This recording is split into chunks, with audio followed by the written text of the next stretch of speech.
तो गाइस जब से इस बाइक की सेल के लिए हमने वीडियो डाली ना, जब से इस बाइक को हम स्टॉक में लेकर आए हैं, इतनी इंक्वायरीज आ चुकी है, इतना हंगामा मच चुका है, जो कि मैंने भी एक्सपेक्ट नहीं किया था। हालांकि इससे पहले भी एक ZX4R हमारे पास अवेलेबल थी स्टॉक के अंदर, उस बाइक को लेके भी हमारे पास बहुत सारी इंक्वायरीज आई थी, बट फिर भी उस बाइक को बिकने में टाइम लगा। टाइम लगने का रीजन क्या है वो भी बताता हूँ, एंड इस बाइक की इतनी इंक्वायरीज क्यों आ रही है वो भी बताता हूँ, एंड क्यों लोग इस बाइक में इतना ज्यादा इंटरेस्टेड है वो भी बताता हूँ, और क्या ये बाइक आप लोगों के लिए प्रैक्टिकल है वो भी बताता हूँ, क्या ये बाइक वैल्यू फॉर मनी है वो भी बताता हूँ। तो मेरे हिसाब से जितने भी आपके डाउट्स हैं इस बाइक को लेके, इस पर्टिकुलरली बाइक को लेके, मैं आज सारे क्लियर कर दूंगा इस वीडियो के अंदर। तो वीडियो कंप्लीट देखना, पूरी देखना। सो गाइस, ये जो बाइक है ना बेसिकली कावासाकी की तरफ से आने वाली ZX4R है। इससे पहले एक ZX4R आती थी जो कि 2023 एंड के अंदर लॉन्च की गई थी, 2024 में आई। उसके बाद आई ZX4RR। R और RR में क्या फर्क है, मैं बेसिक पहले आपको वो बताता हूँ कि R और RR में क्या फर्क है। बेसिक जो फर्क ZX10R और ZX10RR में है, सेम फर्क इसमें भी है ZX4R और ZX4RR में। पहला जो फर्क देखने के लिए मिलता है, इसके अंदर आपको फ्रंट के अंदर शो के सस्पेंशन देखने के लिए मिलता है, जो कि प्रॉपर्ली एडजस्टेबल है, जिसको आप अपने अकॉर्डिंगली अपनी राइट के अकॉर्डिंगली एडजस्ट कर सकते हो। दूसरा, इसमें रियर के अंदर भी आपको शो के सस्पेंशन मिलता है, जो प्रॉपर्ली एडजस्टेबल है, जिसको अपनी राइड क्वालिटी के अकॉर्डिंगली, ट्रैक के अकॉर्डिंगली, लोड के अकॉर्डिंगली, जैसे आपको ठीक लगे आप उसको एडजस्ट कर सकते हो। तीसरा, इसके अंदर आपको पुश शिफ्टर देखने के लिए मिलता है। चौथा, इसके अंदर आपको ऑटो ब्लीपर भी देखने के लिए मिलता है। तो बाइक इलेक्ट्रॉनिकली काफी एडवांस है, काफी मतलब सारे फीचर्स देखने के लिए मिल जाते हैं। इसके अलावा बाइक के अंदर राइडिंग मोड भी देखने के लिए मिल जाते हैं, ठीक है। एंड जो एक डिफरेंस और आता है ZX4 और RR के अंदर, इसके अंदर आपको 3 bhp, ऑलमोस्ट 3 bhp, 2.9 bhp आपको एक्स्ट्रा देखने के लिए मिलती है।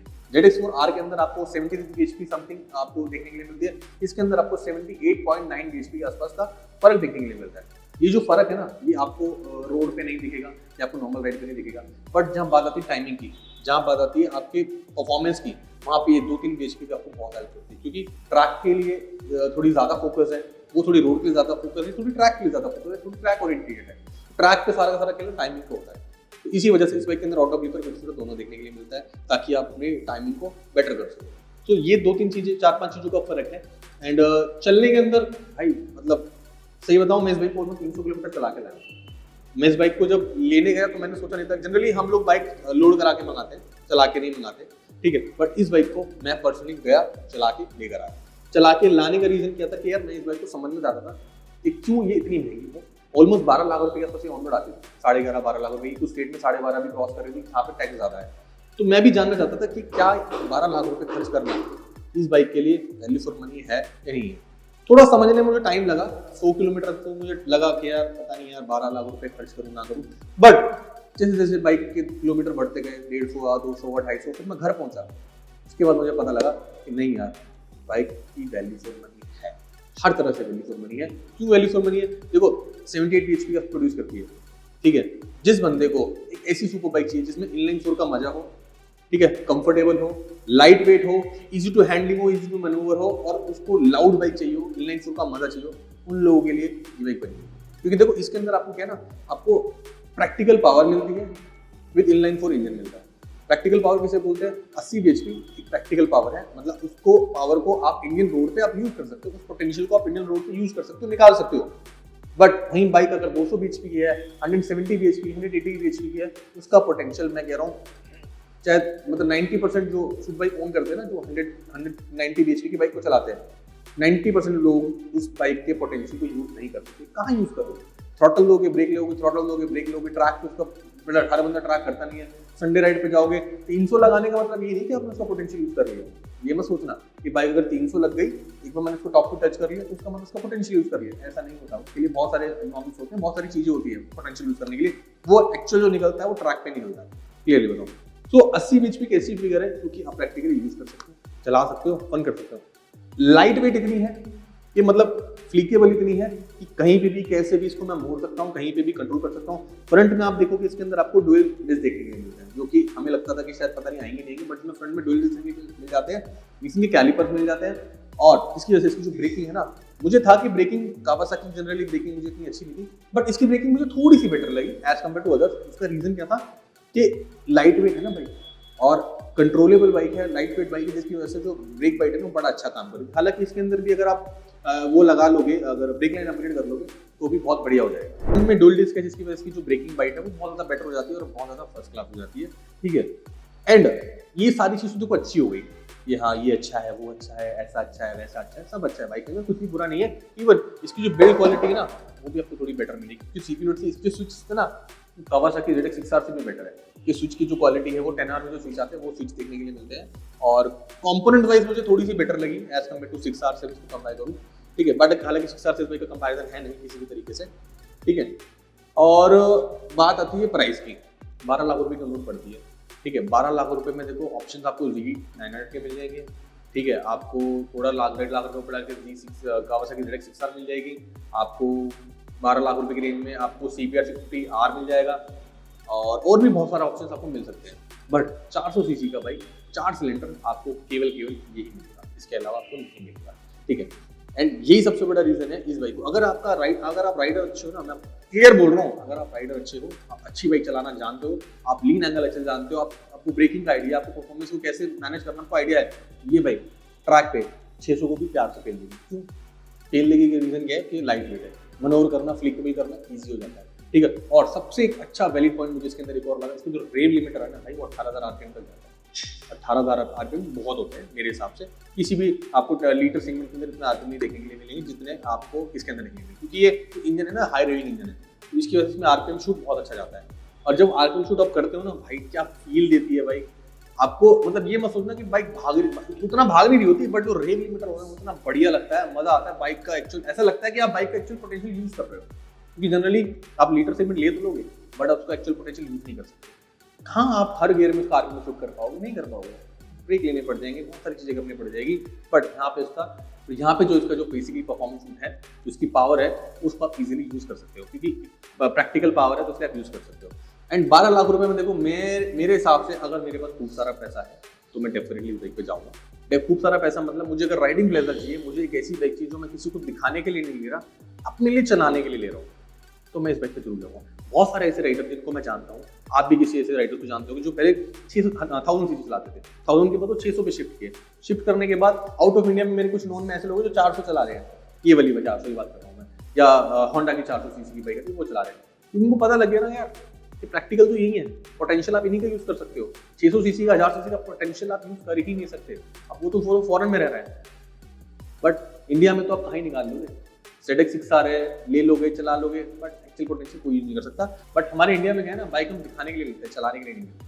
अब आप सोचोगे 12 लाख रुपए की बाइक 4 सिलेंडर है और 400 सीसी की बाइक है तो मैं क्यों ही लूंगा, आप नहीं लोगे ना, बहुत आप नहीं लोगे, मुझे पता है, क्योंकि आपको एटलीस्ट दिखाना है कि मैं 1000 सीसी की बाइक चला रहा हूँ, मैं 600 सीसी की बाइक चला रहा हूँ, मैं 900 सीसी की बाइक चला रहा हूँ, तो आप 400 सीसी में इतना पैसा नहीं खर्च करोगे, क्योंकि इंडिया में सभी लोग जानते हैं, इंडिया में मैक्सिमम लोग बाइक चलाने के लिए नहीं लेते, दिखाने के लिए लेते, शो ऑफ करने के लिए लेते। चलाने वाले पर्सन बहुत लिमिटेड है, बहुत लिमिटेड मतलब 100 में से मैं जिनको मानूंगा वो 30-40% ही होंगे जो चलाते होंगे, बाकी 60% लोग दिखावे के लिए ही लेते हैं, ठीक है। जिनको खाली दिखावा है, जिनको शो ऑफ करना है, जिनको खाली मार्केट में जाके दूसराबाजी करनी है, रेव करना है, ये करना है, वो लोग उस बाइक पे जाते हैं जो थोड़ा सा सोसाइटी प्रेशर की वजह से खरीद लेते हैं कि यार हमारे पास एक सुपर बाइक ऑन कर रखे हैं, हम चला रहे हैं, बट एक्चुअल पोटेंशियल कोई यूज नहीं कर सकता। तो इस बाइक का आप एक्चुअल पोटेंशियल यूज कर सकते हो, ठीक है। मेंटेनेंस वाइज मेंटेन करना भी इस बाइक को कोई मुश्किल नहीं, बहुत आसान है। शोरूम पे आप जाकर सर्विस कराओगे तो वही आपकी 9-10 हज़ार रुपये की सर्विस हो जाएगी, मतलब 8-9 हज़ार रुपये की सर्विस हो जाएगी। टोटल 3 सेट आपके डिस्पैच इसके अंदर लगेंगे, क्योंकि फ्रंट में 2 है, पीछे 1 है, तो डिस्पैच की कॉस्ट अगर मैं मिनिमम कैलकुलेट करूँ तो वही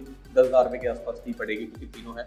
और टायर इसके अंदर अच्छा है, मतलब ज़्यादा चौड़ा टायर नहीं है। एक ही थोड़ी सी ड्रॉ पॉइंट लगता है कि टायर थोड़ा पतला है, बट बताऊँ जितना पतला टायर है ना, चलाने में उतना बेटर कॉन्फिडेंस आ रहा था, उतना मजा आता लिंक करने में, उतना मजा आता फ्लिकर भी करने में। अगर इसमें पीछे अगर 180 का टायर होता तो शायद इसकी राइड क्वालिटी बहुत ज़्यादा अलग हो जाती। बट अलग कुछ लोग हैं इंडिया में जो केवल बड़े टायर की वजह से बाइक लेते हैं, कुछ लोग क्या बहुत लोग हैं जिनको बड़ा टायर पसंद है, सबको पसंद है, मुझे भी पसंद है। बट इस बाइक का जो टायर साइज है ना, मुझे प्रैक्टिकली बहुत बढ़िया लगा, मुझे समझ में आया, मुझे इसके टायर से कोई शिकायत नहीं है, ठीक है। और पर्सनली इस पर्टिकुलरली बाइक से मुझे किसी प्रकार की कोई शिकायत तो नहीं लगी। नेगेटिव पॉइंट अगर मैं बोलूँ तो प्राइस है, प्राइस जनरली ज़्यादा है, 12 लाख रुपए यार थोड़े से ज़्यादा है। ये बाइक मेरे हिसाब से आनी चाहिए थी ऑलमोस्ट 10 लाख रुपए के आसपास ऑन रोड ब्रांड, ठीक है। और जिसकी वजह से मार्केट में अवेलेबल नहीं है, तो प्री ओन्ड मार्केट में इसका जो रेट है ना भाई साहब ऐसा हो रखा है कि मैं भी सुन के हैरान हो गया। मेरे दोस्त नहीं क्लाइंट ही था बेसिकली, तो उसकी मेरे पास बहुत इंक्वायरी आ रही थी कि पहले कि 4R चाहिए, 4R चाहिए, 4R चाहिए। तो मेरे जब ये मेरे पास 4R लेकर आया, मैंने उसको फ़ोन किया, मैंने कहा 4R आ गई, अगर आपको चाहिए तो ले लो। बोला भैया मैंने ले ली ऑलरेडी। मैंने कहा, उसने मुझे फोटो भेजी, मैंने पूछा मैंने कितने की लिया आपने, ही सेड 12 लाख रुपीज़। कब 12 लाख रुपए की आपने लिए? बोला भैया चाहिए ही चाहिए।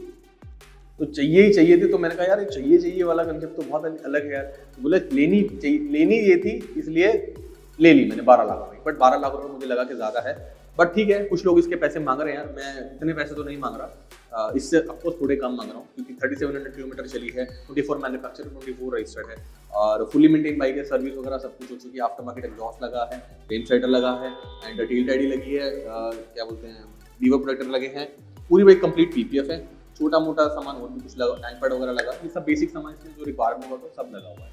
तो प्राइस मेरा अच्छा होगा, डेफिनेटली मैं मार्केट से अच्छा ही प्राइस दूंगा, हमेशा की तरह आप लोग मेरे प्राइस को लेकर हमेशा सपोर्ट में रहे हो मेरा।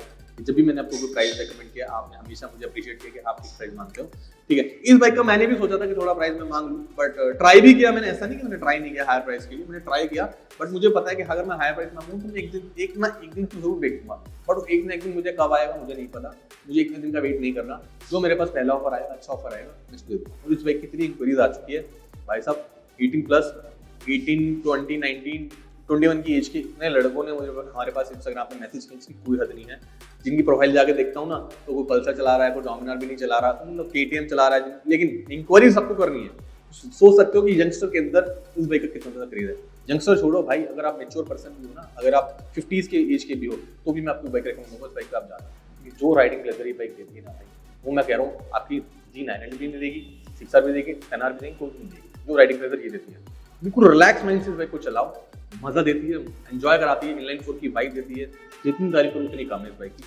तो मेरी तरफ से इतना ही था, बाकी कोई डाउट रह गया हो, कोई क्वेश्चन रह गया हो, कुछ क्वेरी रह गई हो इस बाइक को लेके, डिस्क्रिप्शन में नंबर मिलेगा, मेरा नंबर है, आप मुझे कॉन्टैक्ट कर सकते हो। अगर बाइक खरीदनी है तो नवीन का नंबर है, आप नवीन को कॉन्टैक्ट कर सकते हो, ठीक है।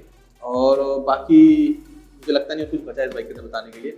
और जाने से पहले बरवास सुनाए थे, और हमारा इंस्टा पेज भी चेक कर लेना अगर अच्छा लगे तो। मैंने कभी बोला नहीं कि हमारा इंस्टा पेज फॉलो कर लेना, मैंने कभी नहीं बोला, हो सकता है मैं आगे ना बोलूं, बट अगर आपको हमारा कुछ कंटेंट अच्छा लगा तो आप हमारा इंस्टा पेज चेक कर सकते हो, अच्छा लगे तो फॉलो कर लेना, कोई प्रेशर नहीं है।